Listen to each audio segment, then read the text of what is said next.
Okay, so this video is about theories and understanding of causes and roots of concentration lapses and difficulties that we experience and how that affects our performance. So there are mainly three approaches to understand the causes of concentration difficulties and lapses. First one is informational processing approaches. Second one is social psychological approaches, and third is psychophysiological approaches. In this course, we will exclusively spend our time to understand the first two approaches, and the third one I'll give you some examples and how they apply in the real practice. So first one is informational processing. Informational processing is a framework of a perception, memory, decision making, and attention. So when stimulus comes in, you first perceive it, what's going on, then it processes in your brain. I'm going to give you more details about this central processing. Then immediately you make a decision where you're going to pay attention, and depending on your decision where you will pay attention, you respond accordingly. Under this approach, attention itself is defined as the ability to switch focus from one source of information to another. So ability to how quickly you can switch, and also the amount of information that can be attended to at any one time. So that's the definition of attention under this approach. So on the next slide, I'm going to give you more details of this central processing. Here we go. So again, stimulus come in, you perceive it, you process that information kicking in, make a decision, then you respond accordingly. So here we go. External information. Right now, that's what you're doing. It's coming in through this video, right? And less than a sec, all the sensory, your visual, your auditory, and your other senses receive that information and is sent immediately to your short-term memory storage. This is called also working memory storage. Then you rehearse that information kicking in continuously in the central processing. And while you're rehearsing less than a minute, you store some information into long-term memory storage. While you're rehearsing that information, if any information kicking in into short-term memory storage is related to your previous memory, then you retrieve some relevant information from your long-term memory storage to out to here. Then you keep rehearsing your information kicking in from outside inside of your memory, and you process it and you make a decision where you're going to focus, whether you're looking at this PowerPoint or you're listening or you're paying attention to something else. And that's what's happening under informational processing. All those theories, there are three theories under this informational processing approaches, are related to this short-term memory storage. So this slide actually explains a little bit about this short-term, long-term memory storage. So enjoy it, about 2 minutes and about a little shorter than 3 minutes. Then, like I said, there are three theories under this approach: attentional capacity, selective attention, and utilization theory. Again, these all theories are related to this short-term memory storage. So first theory, attentional capacity. What attentional capacity is saying, this working memory storage, short-term memory storage, where that registered information kick in and rehearsing, and retrieve the information from long-term memory storage coming out and rehearsing to make your action decision. That space is limited. That's the main key point of attentional capacity. Each person's information processing capacity, the short-term memory storage, when you particularly use controlling processing, not automatized processing, okay, that space is limited. Maximum information using controlling processing that information that we could remember at a time is 7 plus minus 2. So maximum 9. Okay. So I'm going to give you 10-digit number. And let's see whether you can remember that numbers after about 5 seconds staring at it. Okay. All right. Here we go. Numbers. 1, 2, 3, 4, 5. Do you remember what numbers? Some of you instantly, some of you still like that.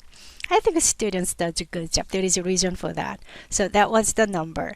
So now I'm going to show you another set of information, okay? So let's see whether you can remember that information. I'm going to give you 5 seconds. Here we go. 1, 2, 4, 5. Can you remember all that information? Maybe not. But it's just something related to what we're talking about. That's what I would say you sensed it. How can you improve our attentional capacity? It's called chunking process, grouping the number meaningful way. So then once you group the information meaningful way, then you need to repeat that information. Once you repeat that information, it automatized. Once that information and skills, whatever you're learning physically, mentally, automatized, then that vast of information could become 1. Then you create 8 more spaces to bring in more information.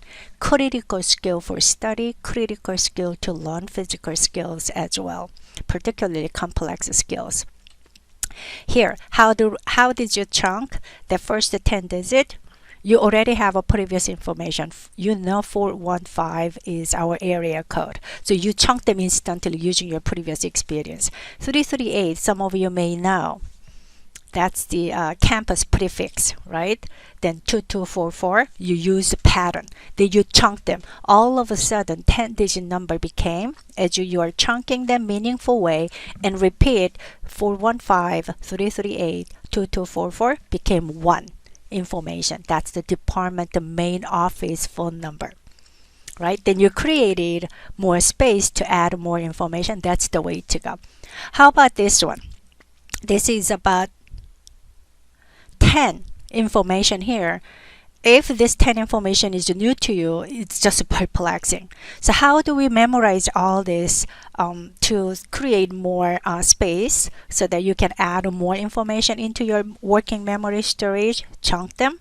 Here we go. 3 approaches to understand causes of concentration lapses and difficulties. There are 3 approaches.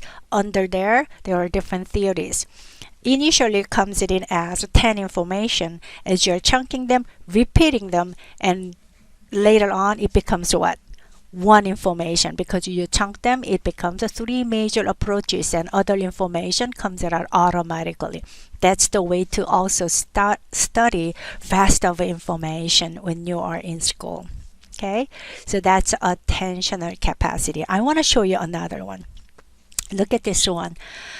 This is what I created myself when I met my physical therapist about 10 years ago after my back surgery.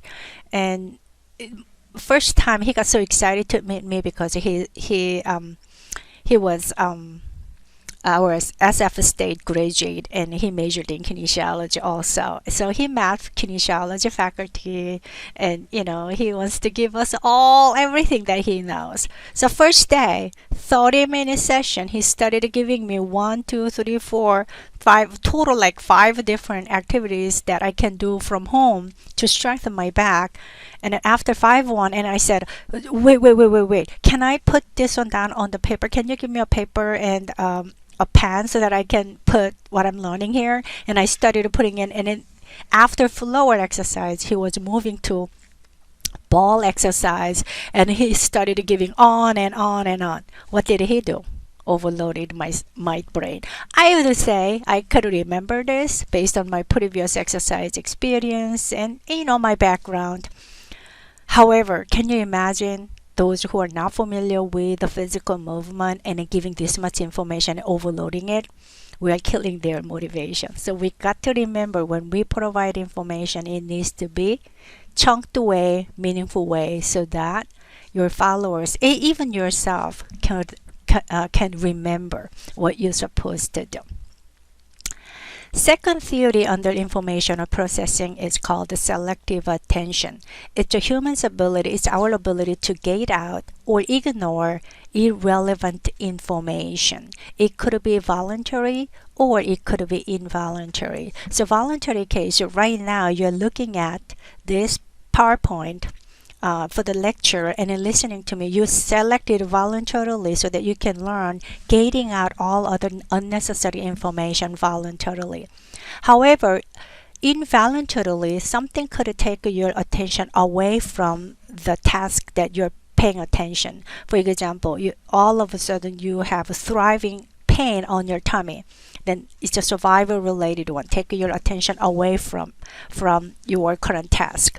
While you are watching this video, all of a sudden rock comes in, like phew, in front of your eyes. Then that takes your attention away from the current task, right? So it could be involuntary. This selective attention skill is really key and plays a central role in both learning, performing of different movement and skills. There are common attentional selectivity error that really hinders our learning process, physical learning and cognitive learning. So one example could be, sometimes people are too broad in terms of their attentional field, and they just register everything, not knowing which one is important. That needs to be guided so that they know which one should be selected, which one should not be selected. Sometimes people do not know what to focus. We easily say as a coach or teacher, pay attention. And sometimes our followers, many times our followers do not know where to pay attention. Which one am I supposed to pay attention, So we need to be more specific in our instructions where to focus so that we can help them to improve their selective attention skill. Another common attentional selectivity error could come from being distracted by irrelevant information. While you're studying here, if you open up a lot of other tabs, including your social network system like SNS stuff, then you get easily distracted. So that's why we're trying to tell you guys, turn those off, right? Or sometimes, some reason, there are some people have a hard time to shift their focus from one source of information quickly to another source of information, which requires practice as well. So that is called selective attention theory under information processing approach. Last theory under information processing approach is attentional alertness, or real name is cue utilization hypothesis by Dr. Eastbrook. This one is the theory that explains the relationship between our attention and our arousal level. So here we go. Arousal came back. Here, arousal on the y-axis on the bottom, low and high, then it's attention field. Our attention field right here, that's the tuner. Okay, and then informations are out inside of our tunnel or outside of our attention vision. So pluses are the important relevant information. Zeros are the information that are not really relevant for our performance. When arousal level is too low, look, we register, yes, important information, but also irrelevant information. Attention is too broad, easily get distracted, then our performance will suffer. However, if our attention and our arousal level is too high, then what happens? Our vision, like attentional field, gets too narrow, losing all important informations. Then we end up having vision tunnel vision. And we don't know what to do because we cannot select the information when we are too nervous. So what this theory is telling us, having moderate level of arousal level could help us to focus on only relevant information. It's similar to inverted U theory concept, right? So first approach, informational processing approaches. There are three theories: attentional capacity, selective attention, alertness arousal, or cue utilization hypothesis.